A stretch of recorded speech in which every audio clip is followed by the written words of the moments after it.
Hello, you guys. And welcome to the Woman's Cave. I had to take it from you. Sorry about that. I paused for it. You can't take what is freely given. Oh, yes, I can. The narcissist in me said I took it. You just slowed down so I could properly take it. I didn't want to just swipe and get hacked. You know what? Have a hat, Ramona. Have a hat. I'm just giving you a random hat. I don't know. Because I don't know. You're acting strange today. So I was like, you know what? I'm joining the strange for you. I'm doing it. Okay, I'm almost. Just a random hat. Okay. Random hat. It was sitting here on the side. I was like, oh, random hat. I'll just give it to you. Okay, so normally I'd have a comeback, but I'm a little slow today and sleepy, so no. I'm Jade. And I'm Winona. I'm still trying to figure out how you come back from a hat. I don't know. Anyway. Maybe. Wait, hold on. Oh, I gave it to you because you're acting like the Mad Hatter? That works. It looks cute on me, though. Does it? Because I think I make it look better. Oh, gosh. I'm done with you. I'm just done. Done. We wrote books. Sorry. I had to get that other laugh out. It's like an evil person. My plan has been fulfilled.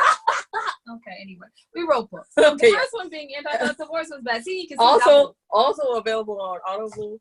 And Josanne does a great job. And I thought being grown up was easy. Okay. So I'm not supposed to say this because money is money. But I'm just saying, wait for Josanne to finish it. She should be finished like the end of October and get the audiobook.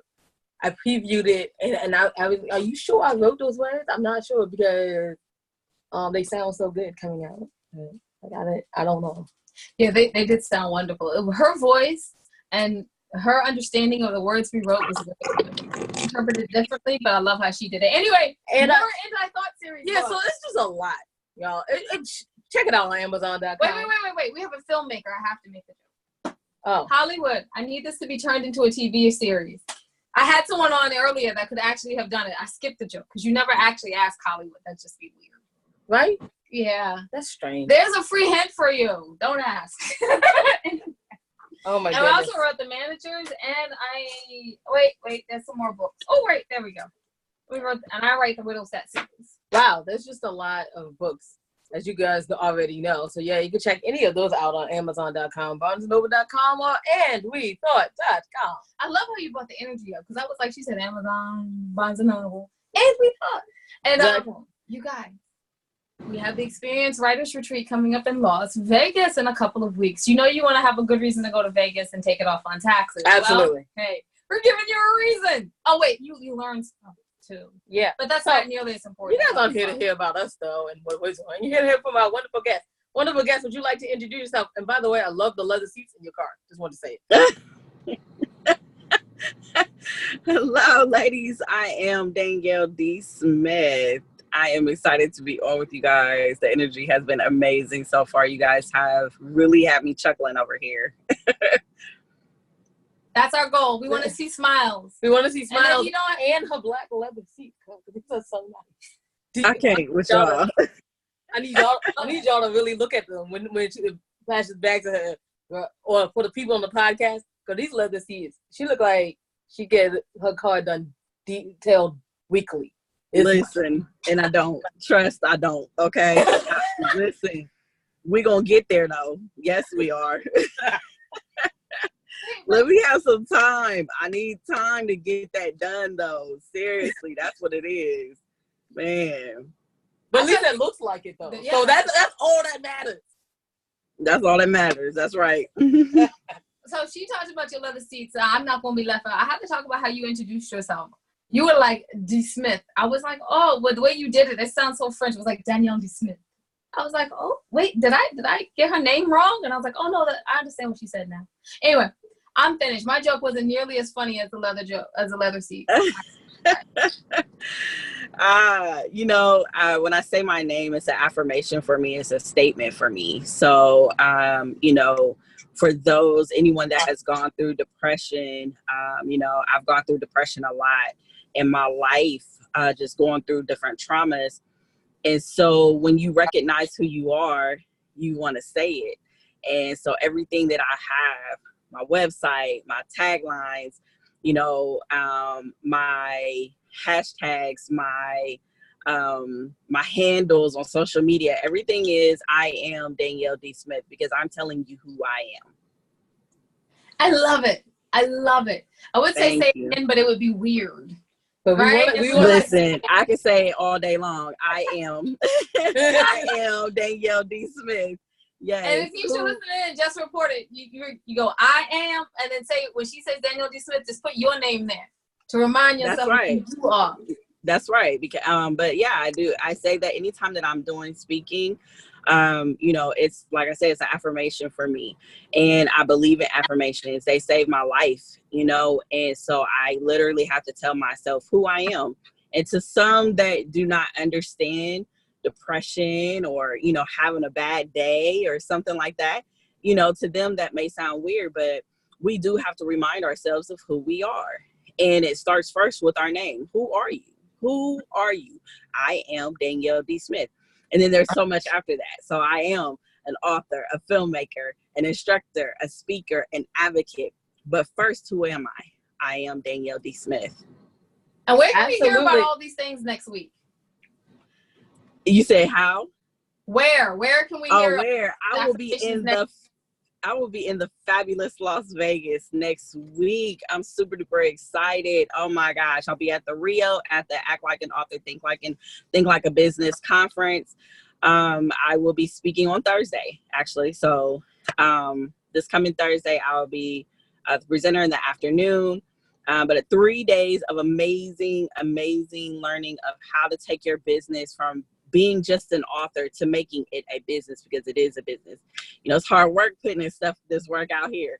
You know, just writing it is only the tip of the iceberg. You know, that's cute, right? It's cute that you wrote it, but it ain't cute when it's just sitting on your shelf or it's in your trunk. That ain't cute no more, right? No. So it's how do you get it out there? Whether you're a traditional writer or a self-published writer, you have work to do after you write it. So the conference teaches you how to basically get it out there. And my portion that I talk about is how to take your book from, how to get your book from, you know, a standalone book to film. So that transferring it. So I took my book, Yesterday's Tomorrow, which is my memoir written in fiction format. But I wrote that and then I turned it into a docudrama. So I'm narrating the film, and it's a 42-minute docudrama. I love it. It's my new baby after the book, in between the sequel of my book. You know, I just tried to put a little teaser out there. But I wanted people to be able to see what I had gone through, you know, and I take people to, you know, so for those that have read my book, and if you haven't read my book, I'm not spoiling anything. But my first book, as I stated, is my memoir, and it talks about me surviving child abuse. So I'm a survivor of child abuse, domestic violence, sexual assault, and suicide. My first book talks about me surviving child abuse. So in my film, Don't Be Quiet, I'm showing you where the abuse happened. I'm showing you the different things that I went through, but I'm also telling you how to get out of it. I do talk a little bit about domestic violence in my film as well, which I will talk about more in my second book. So it's really like a segue into my second book, but I had to give a teaser because so many people are like waiting for my second book. Thank God, you know, I have that quote unquote problem.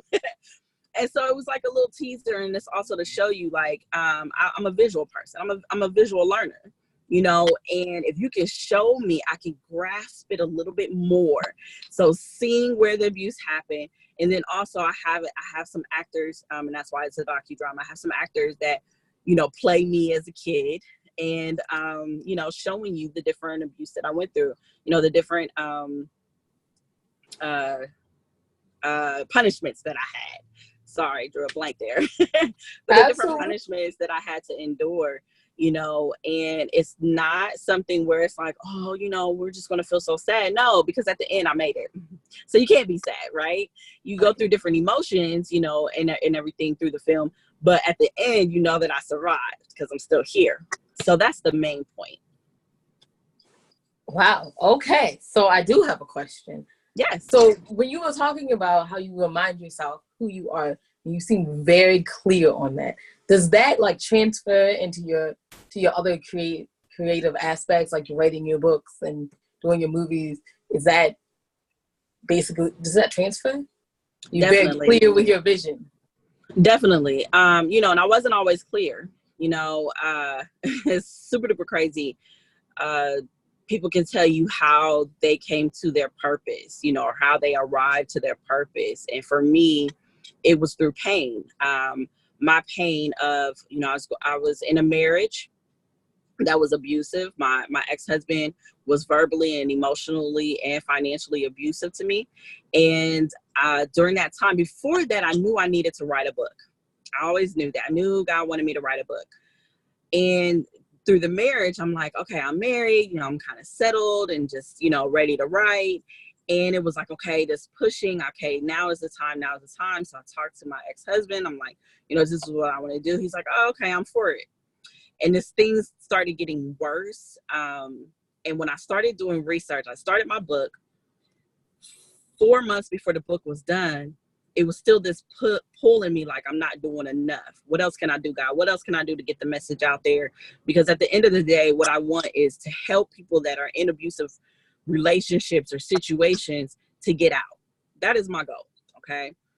And so it was, what else can I do, God? Is the book just isn't enough. What else you want me to do? How else can I reach the people? And so I started the movement, Don't Be Quiet. So I have a movement, Don't Be Quiet, and my film is also called Don't Be Quiet. I started the movement, and while doing the movement, it was just supposed to be about child abuse initially. And, you know, one day I had some t-shirts, and I'm at this event, and this lady was like, wow, don't be quiet. I really like the message. She was like, well, I'm a survivor of domestic violence. And in my head, I was like, me too, because I had been in an abusive relationship 7 years prior to this time. So I was like, in my head, I'm like, me too. And she says, I'm going to wear it for that. And I'm like, yeah, like, okay, this could be used for that too. Never even thinking about it. Well, I'm the type of person where I don't like to get out there and talk about stuff and I don't know what I'm talking about. So I started doing research, and I started researching domestic violence and seeing that, you know, society, the majority of the time, people just think about, you know, domestic violence being physical. And, you know, that's all we know. That's all. Well, I'm sorry. Let me rewind. That's all I knew. Okay. But that's the majority. So when I started doing research and I realized that there was emotional, verbal, financial, there's all these, and I'm like, oh my goodness, there's so much more out here. And then I realized, I'm in a domestic violence marriage right now. Well, how dare I go out here and tell people, I'm sorry. Oh, you froze a little bit, but now you're back. Oh, okay. Sorry. But yeah, I was like, how dare I go out here and talk to people and tell them to be free and I'm bound? How dare I? So, you know, I talked to my ex-husband. I'm like, hey, we're in an abusive marriage. Let's get this together. And he decided that he did not want to get it together. So we went through some things. I tried everything for it to work. But at the end of the day, as I stated, he is my ex-husband. You know, so that was very, very hard to deal with. But if it was not for my movement, I would not have figured it out. And I would not have been able to get free. I was so bound in my marriage, so bound, and not even realizing it really, because I wanted it to work. I tried everything to make it work. And, you know, as women, I don't want to say just women, because men do it as well, but we really try to make things work. You know, we stay until the end, and, you know, and all that stuff. And nothing's wrong with that, as long as you're healthy and as long as you're safe. So anyway, so that was my point. You know, that is where I got that from, was when I realized that I was doing my purpose, my pain birthed my purpose though. How did I get Don't Be Quiet? Because I wanted to research during the pain of my marriage. And that's how I got free. And that's where it was like, well, you know what? At the end of the day, I'm not a wife. I am Danielle D. Smith. I have to be me first before I can be a wife. I have to be a healthy person, a healthy individual in order to be a wife for somebody else. So unfortunately that led to me being divorced, but I'm a healthy individual now. At the end of the day, that's the point. It is. So that's where I am. Yeah, it is. So that's where that came from. So I didn't always have it, but thank God I have it now.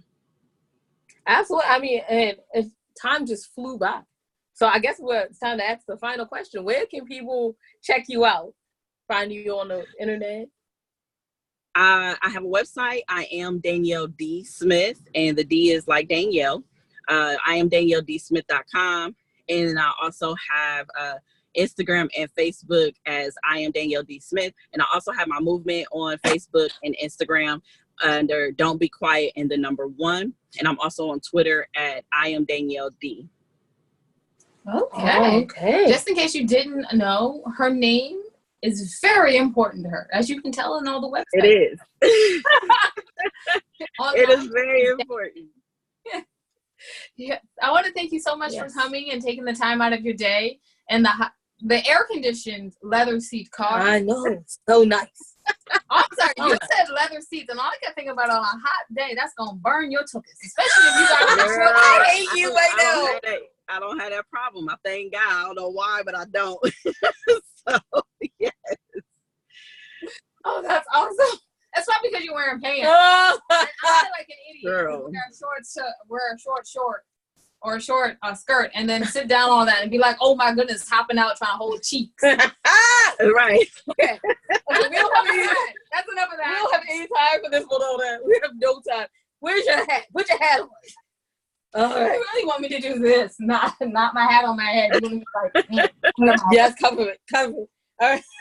So you guys get on. We thank Danielle D. Smith for coming on today. And we really appreciate her taking time out of her busy schedule. And as always, you can see what your ladies are up to on www.andwethought.com.